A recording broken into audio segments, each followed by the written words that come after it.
Exam हो या अलग कोई एग्जाम हो, डॉक्टर बने, इंजीनियर बने, अफसर बनेगा और अपनी परिवार को गरीबी से बाहर निकालेगा। महोदय, मैं सिर्फ एक जनप्रतिनिधि नहीं हूं, मैं एक डॉक्टर भी हूं।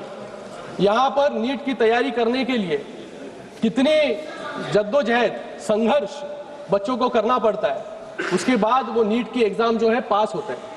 नीट की एग्जाम पास होने के बाद डॉक्टर बनने के लिए भी 10-10 साल, 12-12 साल उनको पढ़ाई करनी पड़ती है। तो ये संघर्ष से जो है एक व्यक्ति यहाँ पर डॉक्टर बनता है, इंजीनियर बनता है। जब पेपर लीक होता है महोदय, तो सिर्फ एक छात्र का सपना नहीं टूटता, उसके पूरे परिवार की हिम्मत टूटती है। आज इसी व्यवस्था का पक्का इलाज का काम इस ऐतिहासिक बिल के माध्यम से यहाँ पर होने जा रहा है। अध्यक्ष महोदय, मैं यहाँ पर प्रधानमंत्री जी का धन्यवाद व्यक्त करूंगा कि आज यहाँ पर एक शक्तिशाली बिल लाने का काम सरकार के माध्यम से हुआ है। मैं महाराष्ट्र से आता हूँ और वहाँ के इतिहास, साहित्य और संस्कृति में शिक्षा और न्याय का वास है। महोदय, महाराष्ट्र वो पुण्यभूमि है जिसने पूरे देश को शिक्षा का मार्ग दिखाया। महात्मा ज्योतिराव फुले हो या क्रांति ज्योति सावित्रीबाई फुले हो, जिन्होंने समाज के तानों, पत्थरों के बीच मार खाकर वंचितों के लिए और लड़कियों के लिए पहला स्वदेशी विद्यालय शुरू किया। राजश्री छत्रपति शाहू महाराज ने कोल्हापुर में मुफ्त और अनिवार्य प्राथमिक शिक्षा लागू कर देश के सामने एक बड़ा आदर्श खड़ा किया। मैं उस महाराष्ट्र से आता हूं जहां पर डॉक्टर बाबा साहेब अम्बेडकर जी ने हमें मूल मंत्र दिया था, शिक्षित बनो, संगठित रहो और संघर्ष करो। बाबा साहब ने हमें सिखाया कि अन्याय के खिलाफ लड़ना हमारा लोकतांत्रिक अधिकार है। आज जो युवा अपने भविष्य के लिए संघर्ष कर रहे हैं, मैं उनसे कहना चाहता हूं कि शांतिपूर्वक तरीके से अपने हक की मांग करना और अपनी आवाज उठाना हमारी महान संस्कृति का हिस्सा रहा है।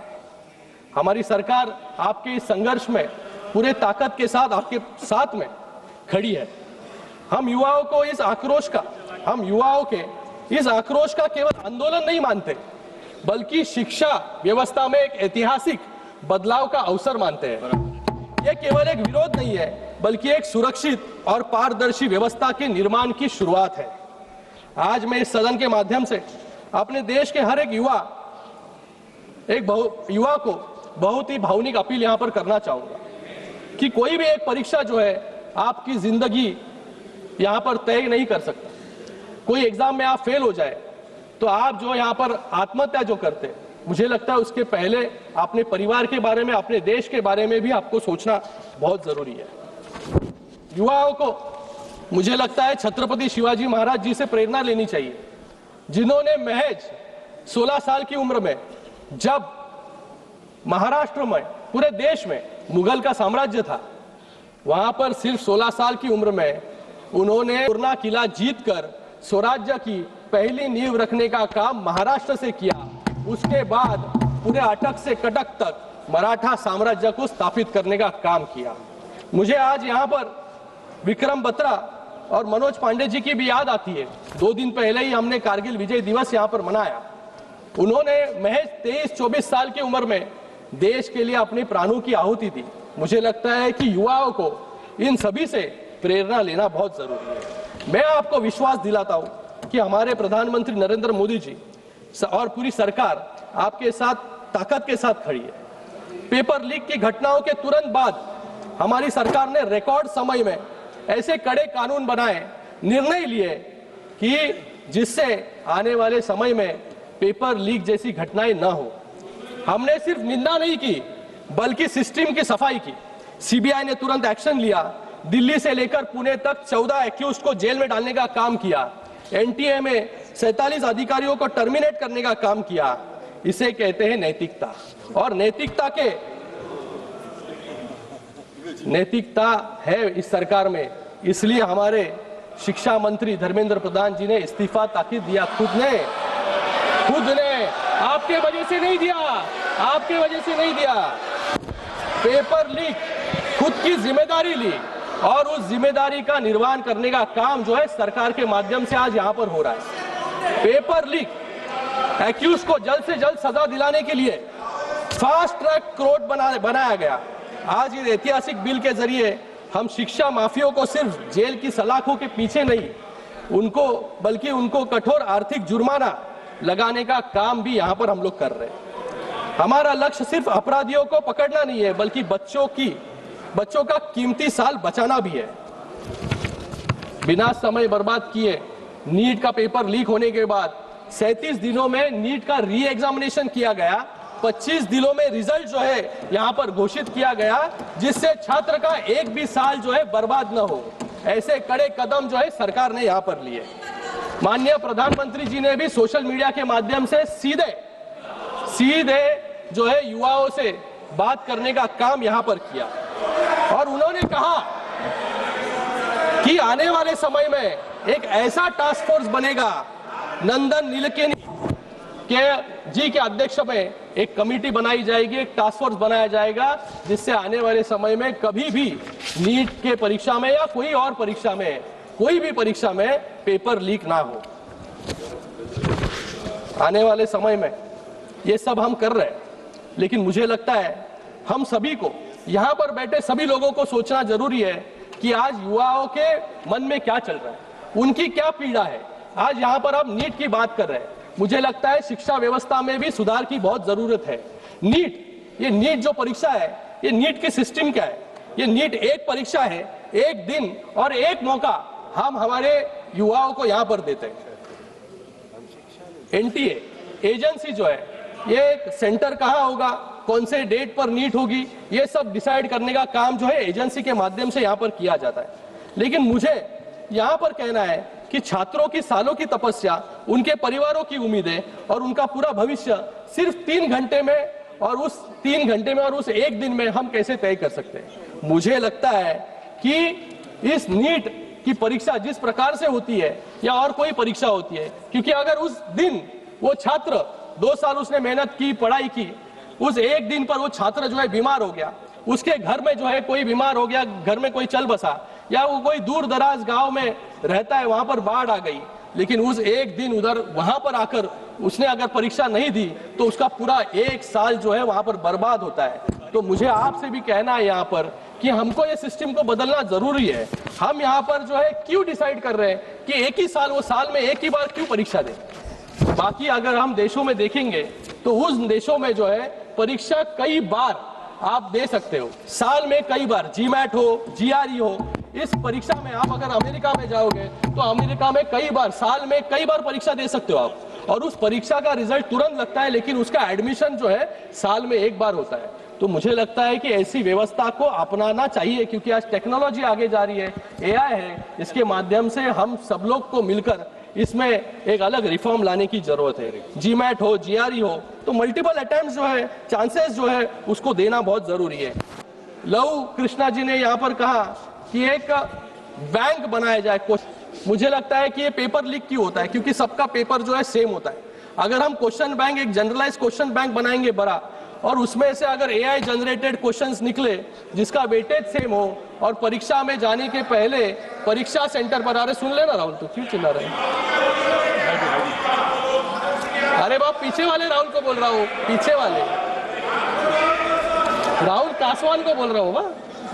आप मत उत्तेजित होइए। श्रीकांत शिंदे जी, आप ध्यान मत दीजिए, आप बोलिए। सभापति केवल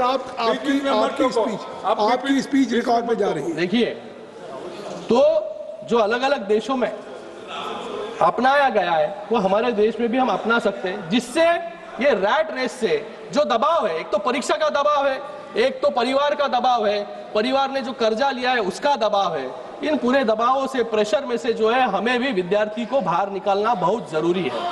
आज एक परीक्षा किसको जन्म दिया जाए? लव कृष्णा जी ने यहाँ पर कहा, एक बड़ा साम्राज्य यहाँ पर कोचिंग क्लासेस का खड़ा हो चुका है। 50,000 करोड़ का ये एक इंडस्ट्री बन चुकी है। 2030 तक ये 1 लाख करोड़ की इंडस्ट्री बन जाएगी। जो कोचिंग क्लासेस शिक्षा जैसा पवित्र दान करने के लिए यहाँ पर खुले, आज वो आईपीओ बनाने जा रहे हैं। तो मुझे लगता है कि सिस्टम को, सरकार को भी सोचना बहुत जरूरी है कि इन कोचिंग क्लासेस को किस तरीके से रेगुलेट किया जाए और इसके ऊपर किस प्रकार से, क्योंकि 3 लाख 5 लाख ऐसे जो है यहाँ पर फीस जो है आकारी जाती है और इस फीस के लिए जो है लोन लिया जाता है। तो मुझे लगता है कि सरकार ने भी इसके बारे में सोचना बहुत जरूरी है।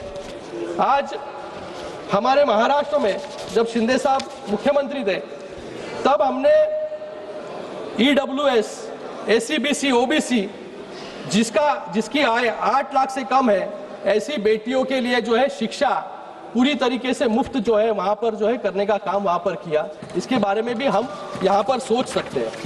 मुझे यहाँ पर कहने में आनंद होता है कि जिस तरीके से हमने टैक्सेशन रिफॉर्म्स लाया, GST कानून लाकर, IBC कानून लाकर बैंकिंग रिफॉर्म्स किया, लेबर कोड्स लाकर मजदूरों को सशक्त किया, उसी तरीके से आज इस बिल से एजुकेशन रिफॉर्म्स लाने का काम, अकाउंटेबिलिटी लाने का काम जो है हम लोग यहाँ पर कर रहे हैं। आज यहाँ पर सब लोग चिल्ला रहे थे, गौरव जी ने भी यहाँ पर कहा, गौरव जी ने यहाँ पर दिनकर जी की कविता, उसके साथ में अलग अलग कवियों की यहाँ पर बात की। मैं उनको रामधारी सिंह दिनकर जी की 1962 में जब चीन का युद्ध हुआ, उस युद्ध के बाद दिनकर जी ने किसके लिए एक कविता लिखी थी? एक कविता में क्या लिखा था उन्होंने?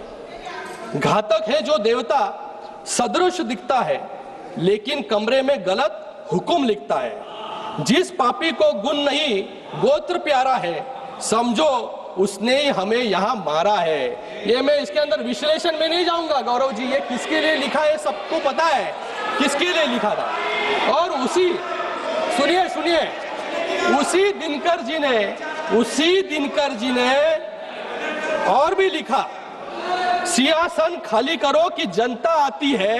और इसी के बाद में 1975 में इमरजेंसी जो है उसका स्ट्रगल जो है शुरू, इमरजेंसी के खिलाफ आंदोलन जो है इसी कविता के साथ जो है शुरू हुआ। आज यहाँ पर कह रहे हैं कि टीयर गैस छोड़ा, लाठीचार्ज किया, लेकिन मुझे लगता है कि बच्चों को भी, जिन बच्चों को ये भड़काने का काम यहाँ पर कर रहे हैं, उन बच्चों को भी इमरजेंसी की किताब अगर वो पढ़ ले तो उनको पता चल जाएगा कि डिक्टेटरशिप क्या है, तानाशाही क्या है। कि तानाशाही सर अभी टाइम है, तानाशाही किसे कहते हैं? तानाशाही, अरे रुको, सुनो यार, सुनो, तानाशाही किसे कहते हैं? इमरजेंसी में 1,11,000 लोगों को बिना ट्रायल जेल में ठूसा गया, इसे तानाशाही कहते हैं। अकेले मीसा में 35,000 लोगों को डिटेन किया, जिनमें 13,000 राजनेता थे, इसे तानाशाही कहते हैं। शाह कमीशन का इमरजेंसी का मकसद विपक्ष की आवाज कुचलना था, इसे तानाशाही कहते हैं। एमनेस्टी इंटरनेशनल के अनुसार कस्टडी में कम से कम 22 लोगों की मौत हुई, इसे तानाशाही कहते हैं। और सुनो, सरकार ने तो बच्चों की बात सुनी, जो आंदोलन कर रहे थे बच्चे, उनको सुना, उनसे बात की। जितेंद्र सिंह यहाँ पर बैठे हैं, नड्डा जी है, वो गए, उनसे बात की, उनको क्या चाहिए उनके बारे में सुना और यहाँ पर रिफॉर्म्स लाने का काम किया। आज बिल यहाँ पर पारित हो रहा है, लेकिन इन्होंने क्या किया? 38वां संशोधन और 39वां संशोधन लाके सुप्रीम कोर्ट की ताकत जो है निकालने का काम जो है, कम करने का काम इन्होंने किया। इसलिए जो है इमरजेंसी के बाद हारना इनको पड़ा। यहाँ पर ये कह रहे हैं कंटिन्यूसली